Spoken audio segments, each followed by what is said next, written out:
네, 오늘은 둘만의 비밀이 없으면 사랑이 아니다. 둘만의 비밀이 없으면 사랑이 아니다 라는 제목으로 하나님 말씀 증거하도록 하겠습니다. 에베소서를 한마디로 말한다 그러면 교회론입니다. 그래서 교회가 어떠해야 되고 교회는 무엇인가, 교회란 무엇인가, 이 질문에 답하기 위해서는 반드시 에베소서를 읽어야 된다고 생각을 합니다. 에베소서는 교회가 무엇인지를 보여주고, 또 성경에 실제로 이 교회라는 단어가 많이 나오지 않았는데 여기 교회라는 단어가 나오잖아요. 그죠? 이반석에 내 교회를 세우리라 할 때 마태복음 16장에 한번 나오고, 또 여기 나오고 몇 번 안 나옵니다. 교회가 무엇인지를 명확히 보여주고 있다는 것입니다. 근데 많은 사람들이 교회가 뭔지 잘 모릅니다. 한 번은 영국에서 믿는 사람들에게 이렇게 여론조사를 했답니다. 종교의식조사를 했는데, 이제 교회가 어떤 방향으로 가야 될지 하는 걸 이제 서베이를 했다는 거예요. 당신은 어떤 교회를 원하십니까? 이렇게 물어봤더니 반응이 의외에 가장 예상하지 못했던 답이 나오더라는 거예요. 빨간 벽돌의 교회를 원합니다. 이게 답이 제일 많았대요. 묻는 질문은 뭐였어요? 교회의 본질이 뭡니까? 이런 걸 물었는데, 그죠? 질문하는 사람과 대답하는 사람의 수준이 완전 차이죠. 묻는 사람은 교회의 본질을 물었는데 답하는 사람은 교회가 건물인지 하는 거예요. 그래서 빨간 벽돌이 제일 좋습니다. 그게 제일 많더라는 거예요. 그러니까 무슨 얘기입니까? 교회에 대한 이해가 얼마나 성경과 동떨어져 있는가, 이것을 알 수 있다는 것입니다. 여러분 다 아시죠? 교회는 건물이 아니라는 거. 건물이 아니다 그러면서 이 교회 지키겠다 그러면서 건물 지키겠다고 난리 부르는 사람들이 있어요. 그거 올바른 모습이 아니라는 것입니다. 교회는 성도들의 모임입니다. 에클레시아, 구별된 사람들의, 부르심 입은 사람들의 모임이에요. 사람들의 모임이 교회입니다. 그러니까 사람들이 모여서 뭐 할 거예요? 사명이 있을 거 아니에요. 그래서 사명이 있는 모임이 교회예요. 사명, 하나님께 주신 사명. 그러니까 사람이 교회지 건물이 교회 아니라는 것입니다. 다른 외형적인 게 교회가 절대로 아니라는 것입니다. 근데 그 사람들이 예수 그리스도의 사명 때문에 모여 있으면 거기 영광이 있다라는 거예요. 에베소서는 옥중서신입니다. 감옥에서 쓰여진 거거든요. 이때가 언제냐면 AD 62년쯤인데, 그때가 네로 황제의 핍박기였습니다.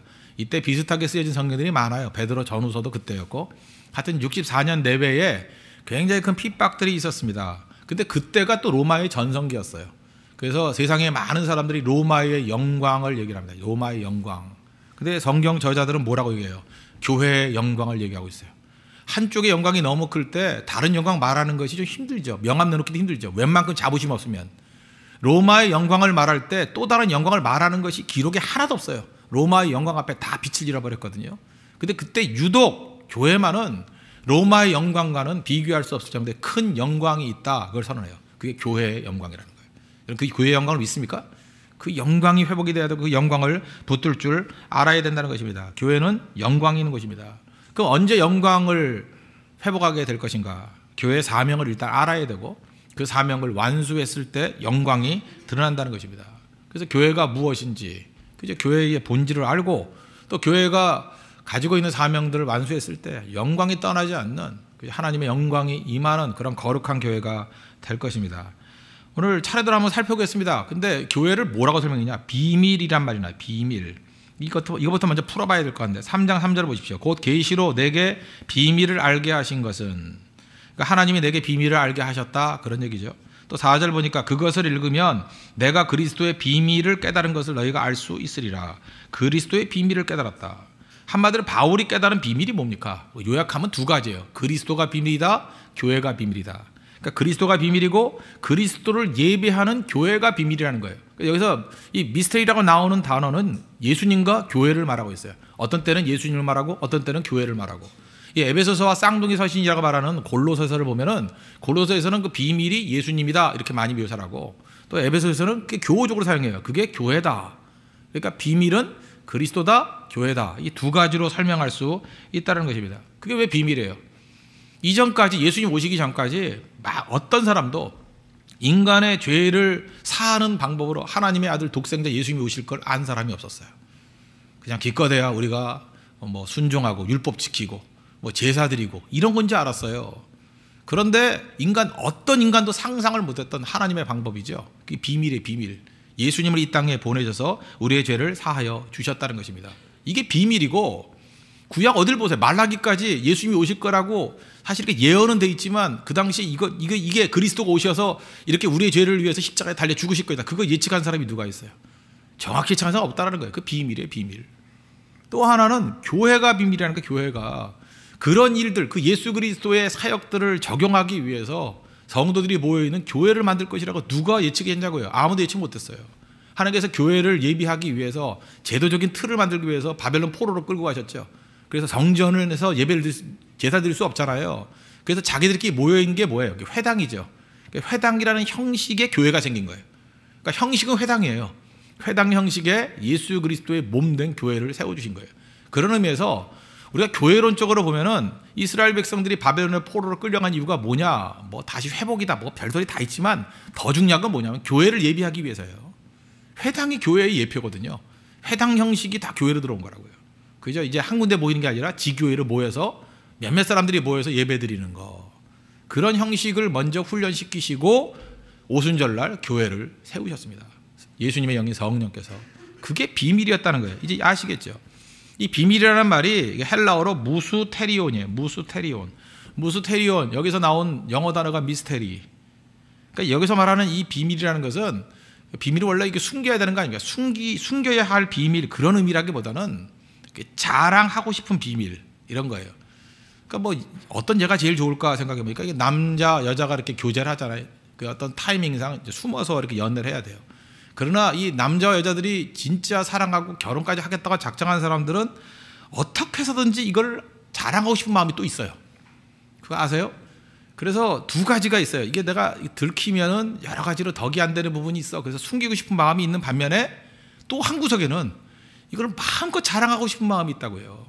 그게 무스테리온이에요. 아시겠어요? 지금은 타이밍상 숨겨야 되지만 어느 순간인가 이게 짠하고 얘기하고 싶을 때. 나는 축구선수 박지성이 웃는 걸 별로 못 봤습니다. 멍청하게 있는데 이번에 기자회견을 할 때 화사하게 웃어요.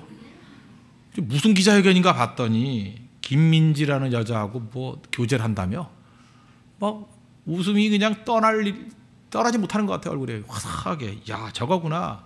그때 제가 느꼈던 게 뭐냐, 저게 무스테리온이에요. 미스테리. 그죠? 이게 알리고 싶은 비밀, 좀 자랑하고 싶은 비밀. 지금 타이밍상 이렇게 숨겨놨지만 자랑하고 싶은 비밀, 공경하게 나타내고 싶은 비밀. 그게 예수님이고 그게 교회라는 거지, 교회. 그러니까 비밀도 아니죠. 이제는 하나님께서 우리에게 다 알려주셨으니까 알리는 비밀이에요. 옛날엔 비밀이었지만 모르는 사람들에게 다 알리고 싶은 비밀, 그런 거였다는 것입니다. 그래서 3장 5절 보세요. 옛날에 몰랐다는 얘기가 나오잖아요. 이제 그의 거룩한 사도들과 선지자들에게 성령으로 나타내신 것 같이 다른 세대여서는 옛날에는 사람들의 아들들에게 알리지 아니하셨으니. 그러니까 그리스도의 십자가의 대속, 옛날에는 어렴풋이 알았지만 정확히 알려지지 않았죠. 특별히 교회. 교회가 세워져가 이렇게 될지 누가 알았어요. 그 사도행전 가봐서 한 거지. 몰랐다고요. 이게 무스테리온, 이게 미스테리라는 거예요. 하나님의 비밀. 그러니까 교회는 뭐예요? 하나님의 비밀이에요. 그래서 마귀가 몰랐던 게 뭐냐? 교회의 능력이에요. 교회라는 걸 몰랐어요, 마귀는. 근데 교회가 세워져 가지고 강력하게 일어나니까 깜짝 놀란 거죠. 스위스의 그 정신분석 학자이자 또 신학자이기도 하고 돌아가셨지만 아마 이분의 글만큼 이렇게 무게 있는 글도 없는 것 같아요. 폴 트루니에라고. 폴 트루니에는 기독교인들도 많이 읽지만요, 이게 의학자들도 많이 읽더라고. 이 책들 상담하는 사람들이 뭐 100% 읽어야 되는 거고 굉장히 깊이 있는 책들을 많이 쓰셨습니다. 근데 이 폴 트루니에가 쓴 책 중에 비밀이라는 책이 있어요. 비밀. 그게 뭐 두껍지도 않은 책입니다. 근데 여기서는 비밀이 내용이 뭐냐면 인간의 성숙 과정을 비밀을 통해서 풀어놓은 거예요. 참 재밌더라고요. 제가 오늘 교회가 비밀이라고 그랬죠. 그래서 이 비밀이라는 관점에서 이 책을 한번 이렇게 다시 봤더니 비밀을 가지고 인간의 3단계를 묘사했어요. 첫 번째 단계는 비밀을 간직하지 못하는 단계. 어린아이예요. 유아적인 단계. 지금도 어떤 사람에게 비밀이야 얘기하면 다 떠들고 다니더라. 그 유아의 유아. 수다쟁이 아줌마들 다 유아의 유아. 그건 인간도 아니에요. 사람이 아니문이다. 그건 사람도 아니에요. 그건 비밀도 간직하지 못하는 게 무슨 이놈의 인간이에요. 그건 어린아이죠. 어린아이. 유아적인 것. 그래서 제가 누누이 말씀드렸죠. 순진하다. 너 참 순진해. 순진하다는 욕이에요. 욕. 어린아이같이 비밀 지켜야 될 거 지켜야 되는데 그걸 간직할 수가 없는 거예요.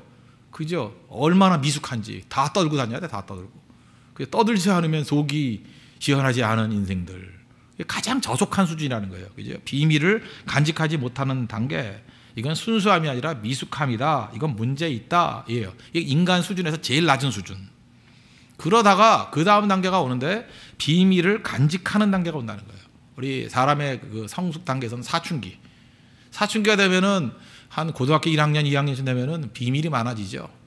어디 좀 늦게 왔는데 뭐 아니에요, 뭐 이러고 그죠? 또 문을 자꾸만 잠가놔요.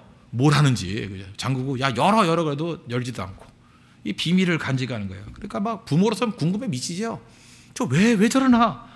그래서 뭐 일기장 훔쳐보고 제가 했다는 얘기가 아닙니다. 저는 그 품이나 아버지 저는 안 그러고요. 엄마가 그랬겠지. 뭐 이렇게 일기장 훔쳐보고요.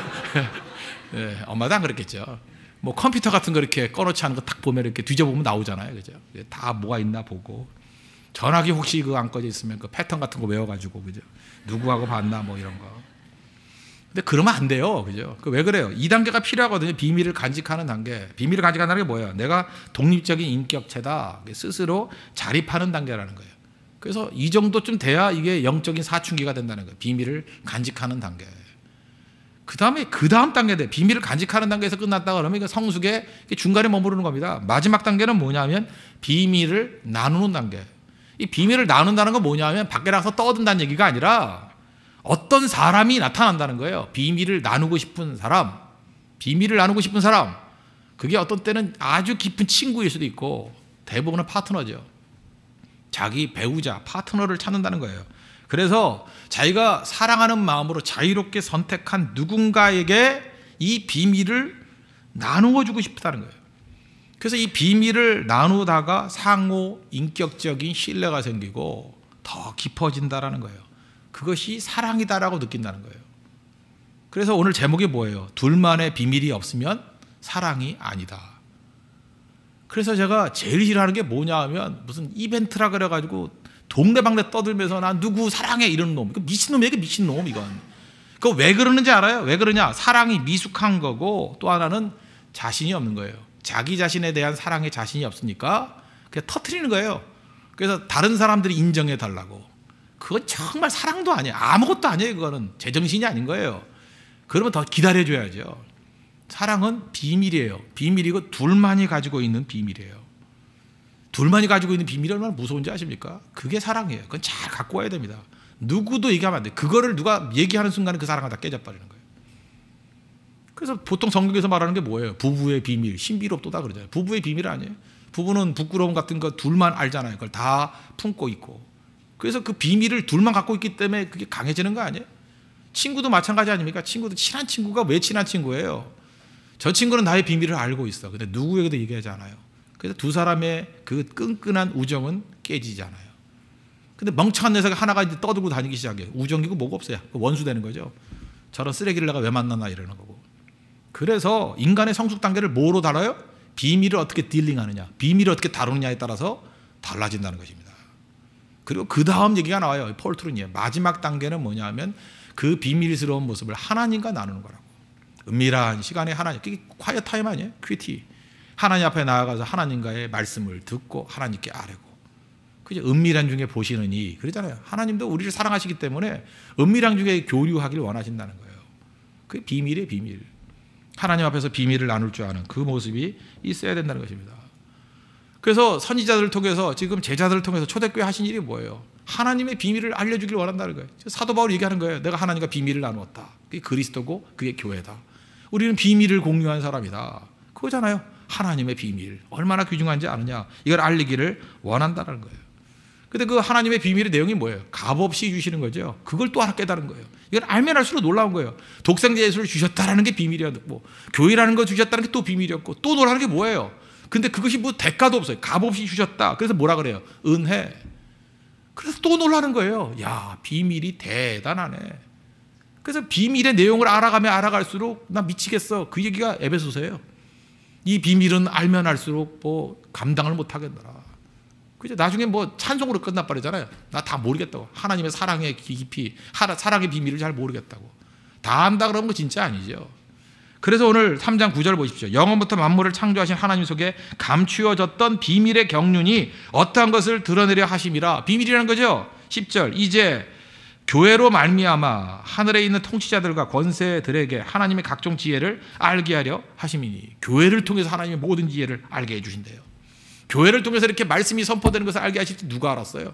옛날에 선지자들이 몇몇 사람이만 증거했잖아요. 그러니까 날마다 이렇게 모여가지고 새벽 예배마다 주일 예배마다 이렇게 말씀을 증거해서 성도들에게 하나님의 음성을, 주의 음성을 듣고 이렇게 살아나게 만들지 누가 알았냐고요. 이게 하나님의 비밀이에요. 교회의 비밀. 대단하죠. 우리 그 비밀을 알고 있는 거 아니에요. 아, 그 능력이 얼마나 대단한지. 그러니까 새벽기도 나오고 수요일날 나오고 우리 성교가고 그러는 거 아니에요? 예배의 능력. 11절 곧 영원부터 우리 주 예수 그리스도 예수 안에서 예정하신 뜻대로 하신 것이라. 이게 예정하신 거라는 거예요. 그리스도와 교회를 예정하셨다는 거예요. 12절 우리가 그 안에서 그를 믿음으로 말미암아 담대함과 확신을 가지고 하나님께 나아감을 얻느니라. 이게 대가가 있어요, 없어요? 없지요. 이걸 병행 구절로 보면 에베소 2장 7절 보니까 이는 그리스도 예수 안에서 우리에게 자비하심으로써 그 은혜의 지극히 풍성함을 오는 여러 세대에 나타내려 하심이라.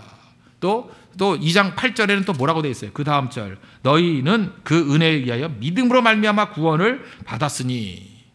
그러니까 이거 값없이 주셨다는 거예요. 은혜로 주셨다는 거예요. 은혜로. 이 모든 것들이 다 비밀이다. 그래서 교회는 비밀의 핵심이라는 것입니다. 그러므로 교회의 존재 목적은 뭐냐? 그 비밀 대신 핵심이 예수님이고 예수님을 예배하는 게 교회라는 거예요.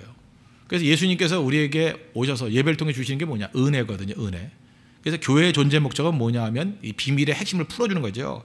은혜 받는 예배. 이게 교회의 첫 번째 핵심이에요. 예수님을 만나고 예수님께서 우리에게 은혜를 주신다는 것을 만나는 예배.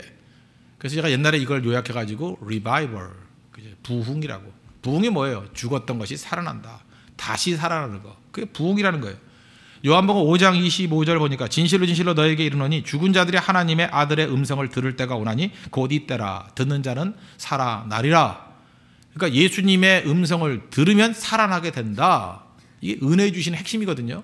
이게 교회의 비밀이에요. 교회의 비밀.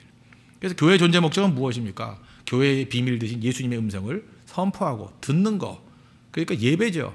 은혜 받는, 그걸 은혜라 그러거든요. 하나님께서 우리가 공부하시는 은혜로 변화되는 거, 그게 교회라는 것입니다. 그래서 교회의 힘은 뭐예요? 은혜. 은혜 받으면 점점 변화되죠. 하나님의 사랑을 깨닫게 되고. 그 예배의 은혜, 말씀의 은혜, 이거보다 중요한 것은 없다는 것입니다. 이거 받으면 전부 다 변화가 된다는 거예요. 예배의 은혜. 그리고 이제 재밌는 일이 벌어지는데, 뭐 예를 들어서 초신자들이 많이 있잖아요. 우리 교회 그 무용하는 자매들이 많잖아요, 우리 교회.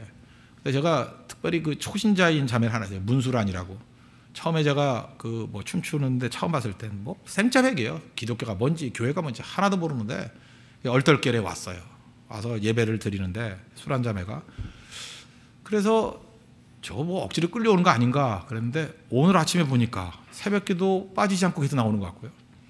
제가 놀랬던 게 뭐냐 하면 나는 완전히 초신자 중에 초신자인 줄 알았는데 제가 오늘 안수기도 하고 좀 늦게 들어가지 않았습니까? 아주 늦게까지 기도를 하더라고요. 늦게까지. 그래서 자는 줄 알았어요. 그래서 옆에 갔더니 진짜 기도를 해요. 그리고 제가 간접적으로 물어봤더니 이렇게 하나님과 대화하는 게 너무 재밌대요. 그리고 자기가 변화가 된대요. 제가 그걸 바라보면서 이건 뭐라고 설명하겠어요? 그건 뭐 인간적으로 생각할 때 그렇게 짧은 시간에 그 사람 한 사람이 이렇게 변화된다는 게 가능할까요? 그게 쇼예요? 진짜예요. 예배를 통해서 하나님의 은혜가 임하잖아요. 은혜가 임하니까 초신자들이 변화가 돼요. 믿음이 생기고 죽었던 영혼들이 살아나고 얼굴이 확 폈어요. 지금 뭐 이렇게 볼 때마다 뭐 보통 때도 웃는 얼굴이었지만 이젠 너무 많이 웃는 얼굴이에요. 제발 너무 많이 웃어요. 얼굴만 쳐다봐도요. 그냥 사진만 찍어도 그냥 어디다 갖다 붙여놔도 그 몇 장 돈 주고 팔 수 있을 정도로 화사한 웃음이에요. 환한 웃음. 누가 그렇게 변화시켜줬어요? 은혜가. 그래서 예배엔 은혜가 있어야 된다는 거죠. 은혜가. 그 은혜는요, 하나님이 우리를 찾아오시는 은혜예요. 내가 찾는 게 아니고. 미국의 그 존 포엘 구이시라고 있어요. 존 포엘. 그 오래되셔서 지금 돌아가신 것 같아요. 하도 옛날에 내가 뭐 한 3, 40년 전부터 책이 나왔으니까 이분은. 근데 이분의 그 책 중에 제일 많이 나온 게 사랑에 관한 얘기예요. 사랑. 제가 옛날에 사랑에 관한 강의를 많이 했기 때문에 이 책을 읽었는데 이분은 뭐 이렇게 통속적인 사랑이 아니라 어떤 철학적인 사랑에 관한 거, 근본적인 사랑에 관한 아주 뿌리 깊은 책을 많이 썼어요. 그래서 제가 읽었던 책 가운데 왜 사랑하기를 두려워하는가, 아주 좋은 책이고요. 이분은 뭐 캐톨릭에서도 굉장히 많이 보는 것 같아요. 캐톨릭 출판사에도 많이 나오더라고. 존 포엘. 그리고 무조건적인 사랑, 이 책이 제일 좋은 것 같아요. 무조건적인 사랑. 아가페적인 사랑이 무엇인지를 잘 보여주는 아주 굉장히 논리적으로 설명을 잘한 거예요. 거기 이제 스토리가 하나 나오는데 하나님에 대해서 이게 삐딱한 반항적인 마음을 갖고 있는 어떤 학생이 하나 있었대요. 이분이 뭐 종교학 이런 거 가르치는, 성교학 가르치는 교수님이니까. 그래서 이렇게 수업 시간마다 항상 이렇게 삐딱한 질문하는 애들이 있죠. 그죠? 어떤 질문이냐 하면 반기독교적인 질문, 뭐 이렇게 대답하기 힘든 질문, 뭐 이런 거 하는 학생들이 있잖아요. 그래서 한 학기 내내 이제 괴롭힌 사람이라는 거예요. 그런데 뭐 교수님이니까 뭐 들어주고 넘어가고 그러죠. 미국은 대화식이니까. 그러다가 학기 마지막에 또 질문 하나가 있습니다. 그러더라는 거예요. 그래서 또 무슨 뚱딴지 같은 질문 하나 이렇게 마음에 이제 좀 불편한 마음을 가지고 해봐라 그랬더니 마지막 질문이 그거라는 거예요. 그러니까 이제까지 한 학기 내내 반기독교적인 질문만 했던 학생이에요. 반항적인 학생이에요. 그 학생이 그러더라는 거예요. 나 같은 사람도 하나님을 찾을 수 있습니까? 그렇게 묻더라는 거예요. 의외적이죠? 나 같은 사람도 하나님을 찾을 수 있습니까? 그때 존 포엘 교수가 잠깐 생각하더니만 또 의외의 대답을 하더라는 거예요. 절대로 자네는 하나님을 찾을 수 없네. 그러더라는 거예요. 갑자기 분위기가 이상해지더라는 거예요. 그죠? 아무리 그 반항을 했어도 그렇지 어떻게 저런 저주 비슷한 얘기를 하나. 그죠? 자네는 절대로 하나님을 찾을 수 없네. 그래서 사실은 그 삐딱하게 나왔지만 또 교수님이 그렇게 얘기하니까 또 학생들은 또 분위기가 이상해지는 거예요. 저 교수님 왜 저러나? 그런 분위기였는데 저렇게 말할 수는 없는데 너무한데 그 다음 말이 있더라는 거예요. 자네는 절대로 하나님을 찾지 못해. 하나님이 자네를 찾아오실 거야. 참 멋진 표현이죠. 우리가 하나님 찾는 게 아니라는 거예요. 네가 무슨 하나님을 찾니? 너는 아무리 찾으려고 해도 하나님을 찾을 수 없어. 그러나 반대는 가능해. 하나님이 반드시 자네를 찾아오실 걸세. 자기 일생 가운데, 자네 일생 가운데 분명히 하나님이 자네를 찾아오실 걸세. 잊지 말라. 하나님은 사랑이시라. 이 교수님의 핵심적인 메시지가 사랑이라 그랬죠. 그죠? 왜 사랑하기를 두려워하는가? 이런 명문책, 또 무조건적인 사랑 이런 거 쓰신 분이에요. 왜? 하나님은 사랑이시기 때문에. 그러다가 한 4년 정도 지냈답니다. 그러니까 졸업했죠. 그 친구가 그 반항적인 학생이 찾아왔대요. 아주 초췌한 모습을 가지고. 너 어떻게 된 거냐? 그랬더니 저 암 선고를 받았습니다. 이제 다 죽게 됐습니다. 그러면서 얘기하기를 그러더라는 거예요. 정말 교수님 말씀대로 하나님이 나를 찾아오셨네요. 암으로. 그러더라는 거예요. 그죠? 정말 찾아오셨다고. 그런데 이 암의 선언을 받고 난 다음에 교수님 말씀이 제일 먼저 생각났다는 거예요. 그죠? 하나님이 자네를 찾아오실 걸세. 근데 그때 꼬꾸라져 가지고 하나님 나 살려주세요. 뭐 이렇게 하고 싶은데 반항심이 더 생기더라는 거예요. 내가 이런다고 내가 하나님 찾아갈 줄 알아? 아니야. 거절하고 거부하고 그랬다는 거예요. 그래서 하나님에 대해서는 접어놓는 거에 성공했대요. 그런데 죽을 때가 됐다 이렇게 생각하니까 하나가 생각이 나는 게 뭐냐? 아버지래요. 이 학생이 아버지하고 거의 원수같이 지냈대요. 아버지하고 소리 지르고 싸우고 그렇게 미워했답니다. 아버지 막 저주하고 집 떠나고. 그래서 아버지하고 교류가 끊긴 지 오래됐대요. 그래서 이 아들은 생각하기를 아버지는 나를 미워하고 내가 가더라도 다시는 나를 상종도 할 리가 없어. 그렇게 생각했다는 거예요. 그렇지만 죽기 직전에 아버지한테는 한번 가고 싶더라는 거예요. 아버지한테 가서 아버지 죄송합니다. 그러고 내가 지금 그 암으로 다 죽게 되었습니다. 그랬더니 자기를 거부할 줄 알았던 아버지가 아들아 그러면서 붙잡고 엉엉엉 울더라는 거예요. 밤새도록 엉엉엉 울더라는 거예요. 왜 이 꼴이 될 정도로 왜 날 찾아오지 않았니? 너 대신 내가 죽어야지 뭐 그런 식의 표현까지 하더라는 거예요. 그러면서 이 아들이 생각했던 게 뭐냐 하면 미워하던 아버지가 나를 미워하는 게 아니라 아버지가 나를 사랑하는구나. 그걸 깨달았다는 거예요. 아버지는 사랑이구나. 이제까지 아버지가 사랑이라고는 꿈에도 생각하지 않았다는 거예요. 아버지가 나를 사랑하는구나. 아버지가 사랑이구나. 근데 그 다음 논리로 연결이 되는 거예요. 아버지가 사랑이라면 하나님도 사랑일 거야. 그 생각이 나더라는 거예요. 하나님도 사랑일 거야. 그리고 교수님 생각이 또 나더라는 거예요. 아 그렇지. 하나님 나를 찾아오신다 그러는데 하나님이 사랑이시니까 그게 생각나더라는 거예요. 그래서 그때 하나님을 영접했다. 가슴이 열리면서. 그런 얘기가 나옵니다. 무슨 얘기인지 아시겠죠? 예배가 바로 이런 거예요. 예배가. 지금도 예배드리는 성도 가운데 지금도 뭐 다 그런 사람 있잖아요. 좀 배웠다 그러고 뭐 의지가 있는 사람들. 아이 내가 왜 믿냐? 내가 마음이 열리나 봐라. 그러고 있다가 어느 순간인가 여러분들 그 연세 드신 뭐 남자분들 이렇게 점잖은 분들 뭐 예수 믿기 쉽습니까? 근데 어느 날 엉엉 울잖아요. 그 왜 그래요? 은혜가 임했기 때문에 그래요. 하나님이 찾아오신 거예요. 그 이상한 계기로 찾아오시는 거예요. 어떻게 찾아온지도 몰라요. 그래서 변화되는 거예요. 저는 이상했던 게 뭐냐면 금주 말고 지난주에도 그랬어요. 지난주에도 이게 소위 말하는 탕녀예요. 탕녀. 그러니까 교회 예배 드리다가 떠나갔던 사람이에요. 한참 떠나갔던 사람. 부모님들도 뭐 걱정했고. 난 첫째 그 자매가 왜 예배를 왔는지 이해가 안 돼요.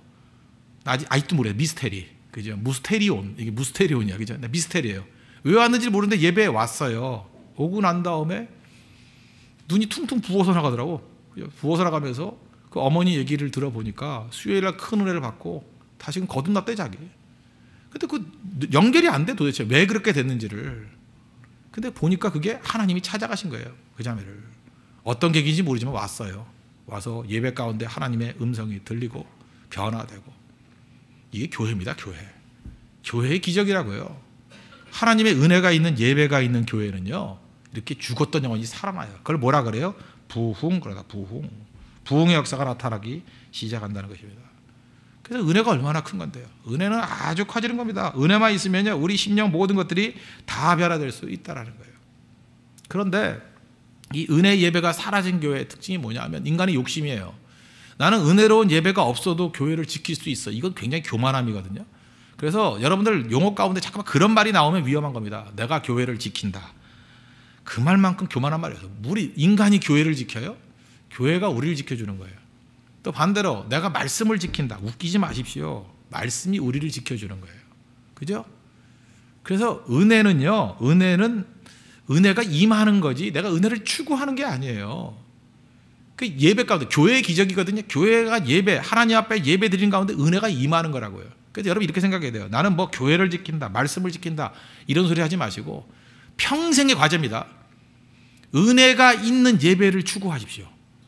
은혜가 있는 예배가 있는 곳에 여러분들 몸을 두십시오. 어디가 됐든 간에 평생 그 원리만 지키면 돼요. 은혜 있는 곳에 내 몸을 두면 여러분 인생이 변화돼요. 풍성해진다. 그게 겸손함이에요. 우리 은혜 따라가는 거지 내가 뭘 지키는 게 아니에요. 그게 에고라고 자기의라고 다 깨져버려야 되는 거라고요. 은혜가 임해야죠. 그래서 은혜가 임하는 예배, 그걸 뭐라 그래요? 리바이벌, 부흥이라고 합니다. 부흥. 스펄전이 그런 얘기를 했어요. 말씀을 지킨다 그러지 말고 말씀의 사자, 라이언, 말씀의 사자, 이렇게 으르렁거리는 사자를 풀어놓으라고. 그리고 사자가 알아서 일한다고.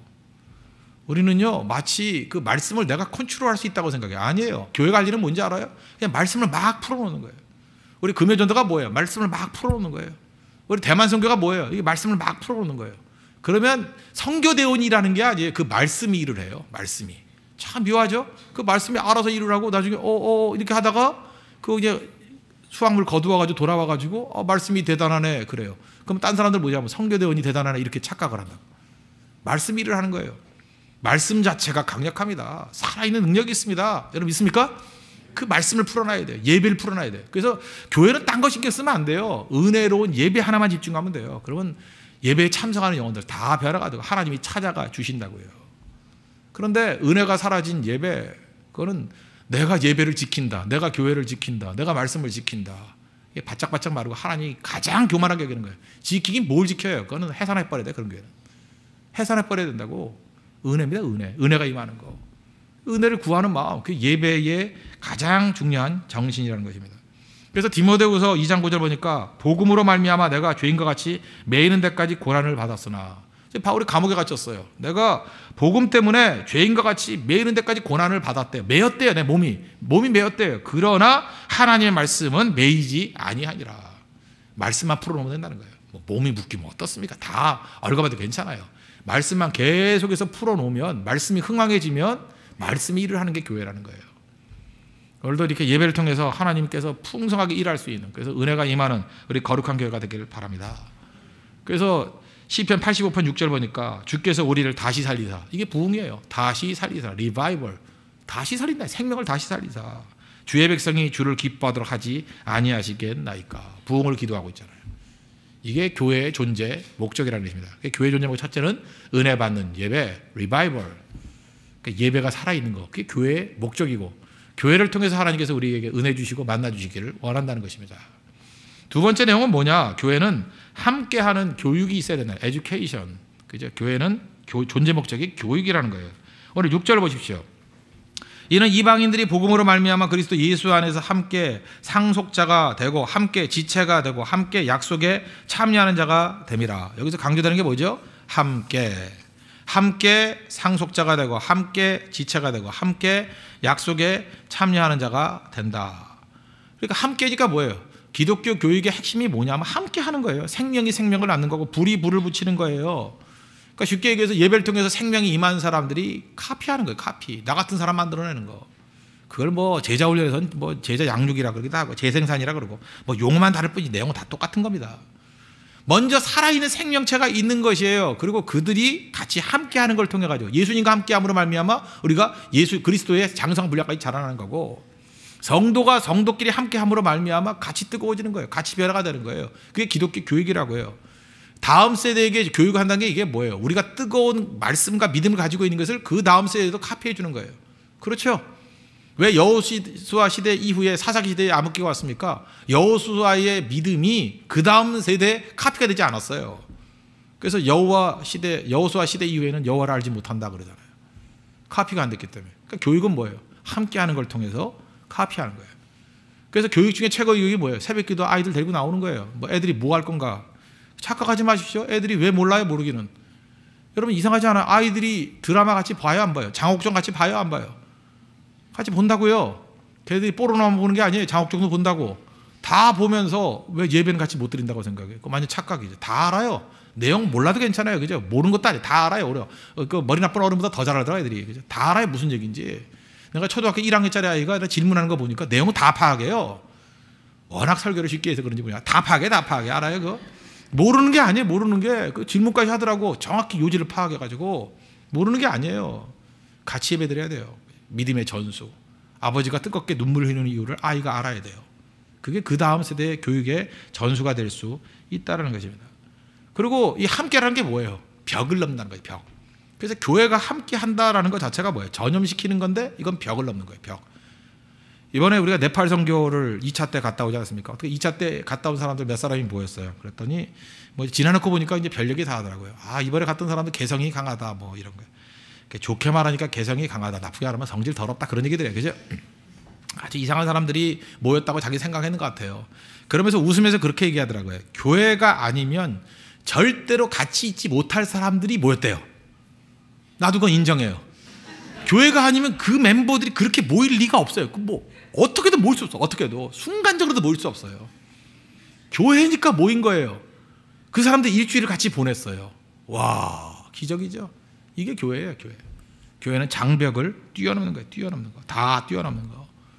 그래서 교회는 다양한 사람들과 서로 소매를 내밀어서 같은 목적을 향해서 나아갈 수 있는 게 교회의 능력이에요. 제일 큰 차이가 뭐였습니까? 유대인들과 이방인. 상종도 안 했잖아요. 그들이 하나래요. 그게 교회예요. 유대인과 이방인이 하나가 된 게 교회라고요. 그 다음에 주인과 노예가 하나가 된 거, 그게 교회예요. 그래서 에베소 2장 14절 보니까 그는 우리의 화평이신지라 둘로 하나를 만드사 원수된 것 곧 중간에 막힌 담을 자기 육체로 허시고. 저는 홍대세교회 사역을 하면서 제가 진짜 교회다운 교회로 돼가는 과정을 하나님 축복해 주셨다고 느껴요. 옛날에 제가 젊은이들이 주로 미혼이 90%였어요. 진짜 많을 때 90% 넘었어요. 90%가 미혼이었는데 이제는 교회가 30대가 이제 중간이 제일 많아지고 이제는 뭐 다 품잖아요. 그죠? 뭐 중고등부 학생부터 시작해가지고 예배드릴 때 성격할 때 보면은 뭐 67세, 70세 넘으신 분들까지 다 하나가 돼가지고 서로 우정을 나눠요. 이게 교회죠. 이제 그것만 되면 돼요. 외국인까지 합쳐가지고 같이 가면 얼마나 좋겠어요. 백인, 흑인 뭐 이런 사람들 왔으면 좋겠어요. 같이 성교 가가지고 같이 녹아 들어간다 그러면 진짜 하나죠. 진짜 하나. 얼마든지 나눌 수 있어요. 그게 교회예요. 교회. 교회가 교회되는 모델 하나. 저는 옛날에 지방 집회 갔을 때 지금도 잊지 못해요. 전라북도라고 생각되는데 김제에 가면요 금산교회라고 있습니다. 금산교회. 저는 이 금산교회 스토리를 들으면서 뭐 옛날에도 제가 설교 때 몇 번 인용을 했을 거예요. 이 금산교회가 왜 유명하냐 하면 한국 최초의 기역자 교회. 옛날에 남녀 7세 부동석 그래가지고 같이 못 앉았죠. 이렇게 남녀가 같이 앉으면 난리 나죠. 그죠? 그래서 기역자로 돼가지고 한쪽에는 여자만 앉고 한쪽에는 주로 이제 오른쪽에는 남자만 앉고 오른쪽에는 왼쪽에는 여자만 앉았어요. 그리고 가운데 이렇게 처음에 커튼을 쳐놨대요. 안 보이지만 커튼 서로 보면 안 된다고. 그 목사님만 이렇게 양쪽을 봐야 되는데 목사님이 그 여자 쪽을 여러 번 쳐다보면 쫓겨났대요. 여자 쪽을 너무 많이 찾았다. 뭐 그 정도로 이렇게 나눠져 있었다는 거예요. 그 다음에 이 커튼이 사라지고 그 다음에 이렇게 기역자가 많이 못 앉잖아요. 그래서 이제 가운데로 쪼개는 거죠. 그 제가 어렸을 때 보면은 이게 교회가 4줄이 있으면요 여자분들 교회가 많았잖아요. 이 3줄은 여자예요. 그리고 마지막 요 끝에는 남자가 한 반쯤은 남자, 뒤엔 또 여자. 그러니까 교회인이 한 85% 이상, 뭐 90% 가까이 여자였던 것 같아요. 그래서 남녀석이 따로 있었어요. 우리 그 집사님 권사님이랑 집사님들 옛날 그랬죠. 맞죠? 예. 제가 뭐 언제 한 중학교 때까지만 남녀석이 따로 있었어요. 그래서 그 여자 좌석에 남자가 가면 막 눈치 줘가지고 쫓아내고 막 그랬다고. 근데 남자석에 여자가 오면 또 환영받고 이상한 분위기가 쌓였던 그때. 그러다가 지금 이제 다 섞여버렸죠. 그런 게 없잖아요. 그러던 시대였다는 거예요. 그게 금산교회, 기역자 교회가 있는 교회. 근데 이 교회의 스토리를 들으면 정말 교회의 본질이 무엇인지, 왜 한국교회가 축복받았는지 이해하게 돼요. 그 교회를 개척했던 그 교회 그 자기 집터를 내놓은 거거든요. 조덕삼이라는 사람이에요. 조덕삼 이분이 교회를 개척해서, 이 조덕삼이 누구냐 하면 옛날에 그 김대중 대통령 뭐 비서실장도 하고 했던 조세영 씨라고 있죠. 국회의원 하는 사람. 조세영 씨 할아버지예요. 조세영 씨 할아버지. 근데 할아버지인데 이 조덕삼이라는 분, 이분이 굉장히 훌륭한 분이에요. 교회를 개척했는데 그 옛날에는 전라도 쪽이 먹을 게 많았잖아요. 농사를 지으니까. 근데 경상도 쪽은 이게 굶어 죽는 사람이 많았답니다. 하도 먹을 게 없어가지고. 그래서 흉년이 되면은 야 먹고 살라 그러면 전라도 가라 그랬대요. 그래서 당시에 이자익이라는 사람이 경상도에서 흉년이 들어가지고 먹을 게 너무 없어가지고 그 얘기 하나 듣고 전라도 가면 먹을 게 있다. 그래서 김제까지 왔대요. 와가지고 이 조덕삼 씨 집에 머슴으로 들어간 거예요. 머슴으로 들어가가지고 진짜 굶어 죽지 않고 먹고 살았단 거예요. 그러다가 이제 예수를 믿게 된 거예요. 이제 교회를 세워가지고. 그런데 이제 교회 장로를 세워야 될 거 아닙니까? 그래서 장로 투표를 했어요. 장로 투표를 했는데 장로가 누가 돼야 돼요? 조덕삼이 돼야 되고 이자익이 이렇게 따라가야 되는데 이놈의 교회가 어떻게 된 건지.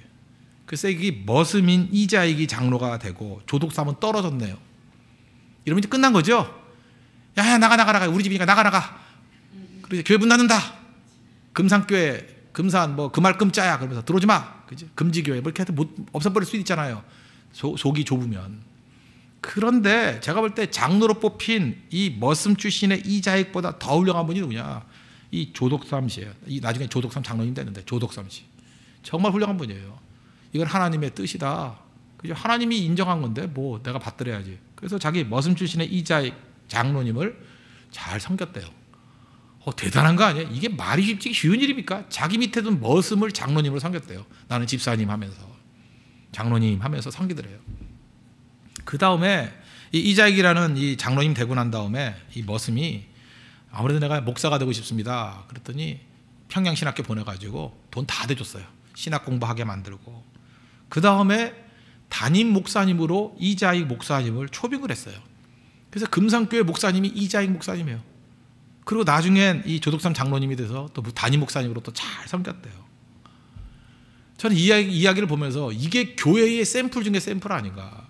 제가 볼 때 이 금산교회 스토리는요, 우리 한국교회 아니라 전 세계 교회에 좀 알렸으면 좋겠어요. 밤낮 링컨이 뭐 백악관에서 기도했다 이런 소리만 하지 말고 우리나라에도 이런 조덕삼이라는 아주 귀중한 장로님이 계셨다고요.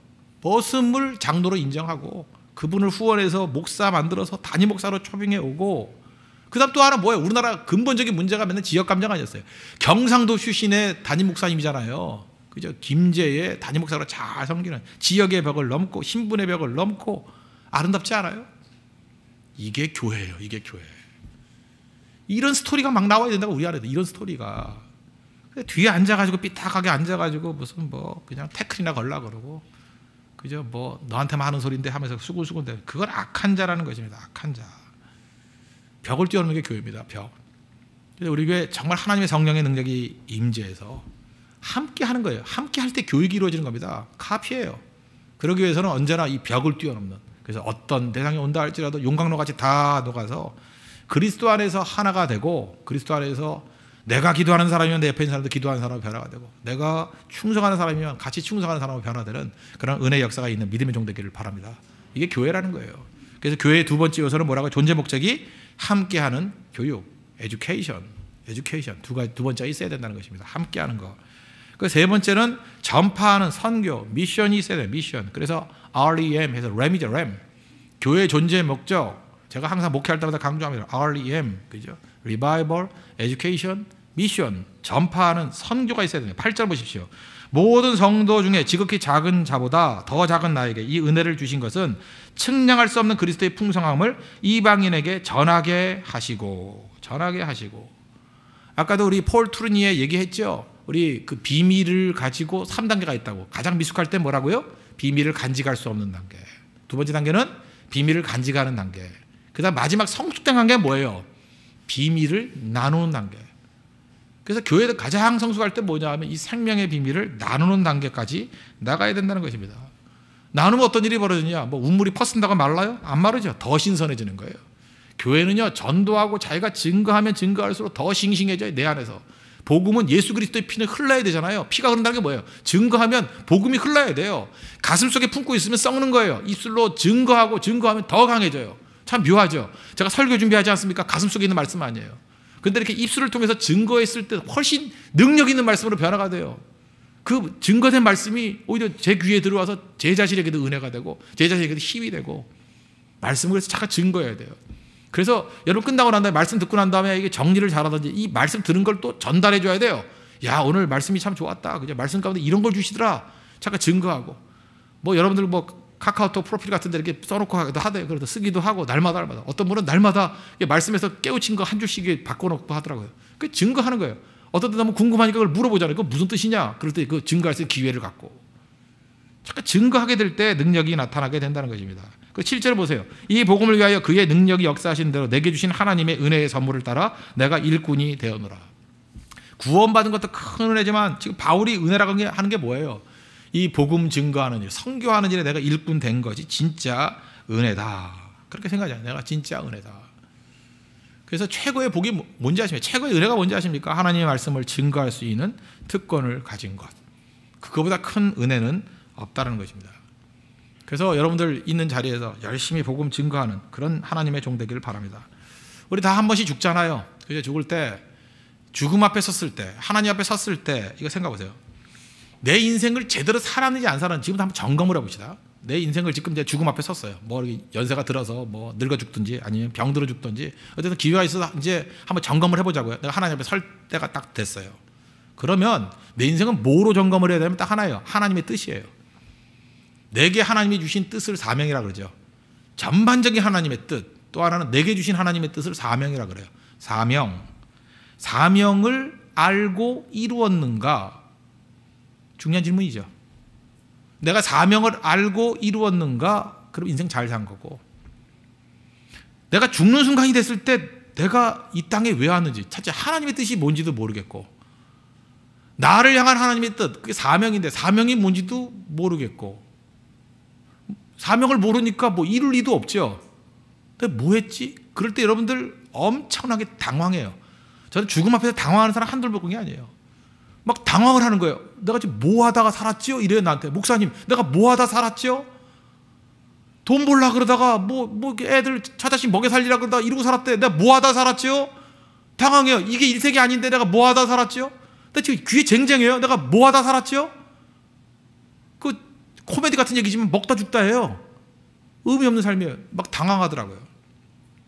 그러므로 지금이라도 당장 물어야 될 게 뭐냐면, 언제나 우리가 시시때때로 뭐 이렇게 하나님의 뜻이 무엇인가, 하나님의 전반적인 뜻을 물어야 되고, 나를 향한 하나님의 뜻이 무엇인가, 그거 붙들어야 돼요. 저는 뭐 그거 제가 묻겠죠. 내가 나를 향한 하나님의 뜻이 뭐냐? 저는 말씀 증거예요. 이제 말씀을 증거, 최선을 내 말씀을 증거하고, 그 다음에 그 말씀을 통해서 일하게 만든다는 거. 그거 다 하면 되는 거예요. 뜻을 알고 사명 다하고, 어떤 방해와 난관과 어려움이 있을 때 그거 하면 되는 거고. 그리고 날마다 점검을 해야죠. 내 사명이 무엇인지를 알고 사명의 뜻대로 순종하는 거. 그게 중요하다는 것입니다. 그거 아니면요, 인생은 다 헛것이에요. 헛것. 근데 마귀는 그거를 이루지 못하도록 이게 삶을 뒤죽박죽되게 만들어요. 욕심 때문에. 다시 그걸 가지고 재질문을 해야 된다는 것입니다. 그럼 승리할 수 있다는 거예요. 선교입니다. 선교. 하나님 앞에 이런 선교의 길을 잘 이끌 수 있는 우리 믿음의 신실한 종 되기를 바랍니다. 우리가 진체제죠. 진체제라는 게 뭐냐? 진이 뭔지를 잘 모르는 것 같은데, 제가 진체제를 만들게 됐던 계기가 이런 겁니다. 성경을 볼 때, 성경을 먼저 봤죠. 민수기를 보니까 이스라엘 백성들은요, 군대 체계가 따로 군대를 모집해가지고 이렇게 뭐 대대연대 나눈 게 아니에요.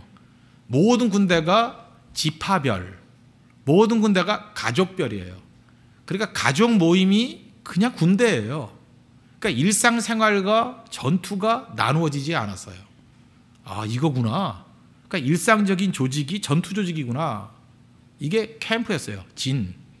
그런데 이렇게 살았던 민족이 유태인들과 또 하나가 있더라고요. 몽골.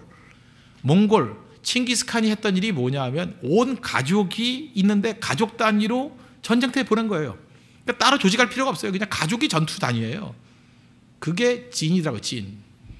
그래서 여러분 이렇게 생각합니다. 이렇게 8개의 진이 있죠. 그러면 궁극적으로 하기는 뭐냐면, 그래서 지금은 무슨 선교 갈 때 이렇게 따로 모으잖아요. 뭐 네팔 선교 갈 때 오십시오, 뭐 오십시오 이러는데, 사실은 진 체제에서 중요한 건 뭐냐면 1진은 네팔 가, 그거예요. 아시겠어요?